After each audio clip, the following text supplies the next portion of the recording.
I was huddled over my desk, buried in books and notes for my history paper. The house was quiet, the kind of silence that only settles when you're home alone. Or at least I thought I was alone. The stillness was abruptly broken by my mother's voice. "Alex, can you come here?" It came from downstairs, clear as day. I paused, my pen hovering mid-sentence. Wasn't I alone? Confused, I called back, "Mom." No answer. I rose from my chair, a sense of unease creeping up my spine. The house felt different, almost charged with an unspoken tension. I made my way down the stairs, each step creaking underfoot. "Mom." I called again. Silence greeted me, broken only by the soft ticking of the living room clock. Reaching the bottom, I glanced around. The living room was empty, the kitchen too. The feeling of unease grew stronger. "This is silly," I muttered to myself, trying to shake off the growing anxiety. Then I heard it again, her voice, but softer this time.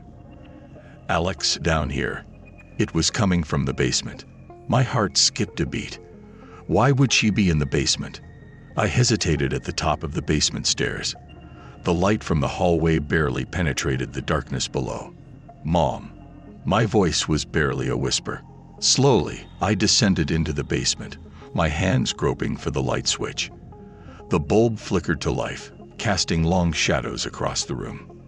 The voice came again, a sing-song calling of my name. "Alex." It was coming from the far corner where an old crawl space closet was. My feet seemed to move on their own, carrying me towards the closet. The air felt cooler here, the hairs on the back of my neck standing up. I reached the closet, its door slightly ajar. "Mom, are you in there?" Silence. I pushed the door open, peering into the dark space. Nothing. No one. A wave of fear washed over me.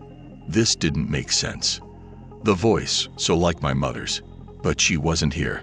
My mind raced with possibilities, none of them comforting. I backed away from the closet, my heart pounding in my chest. I had to get out of here. I turned and ran up the stairs, taking them two at a time. Once upstairs, I slammed the basement door shut and locked it. My hands were shaking. This had to be some kind of prank, right? But who would do such a thing? I grabbed my phone, dialing my mother's number. The phone rang, and then her voice, real and unmistakable. "Hello." "Mom, where are you?" I asked, my voice shaking. "At the grocery store." "Why? Is everything okay?" She sounded concerned. I sank to the floor, relief and confusion mingling. "Yeah, everything's fine." I lied.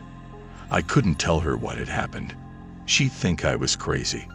Hours later, when both my parents were home, I hesitantly brought up the incident.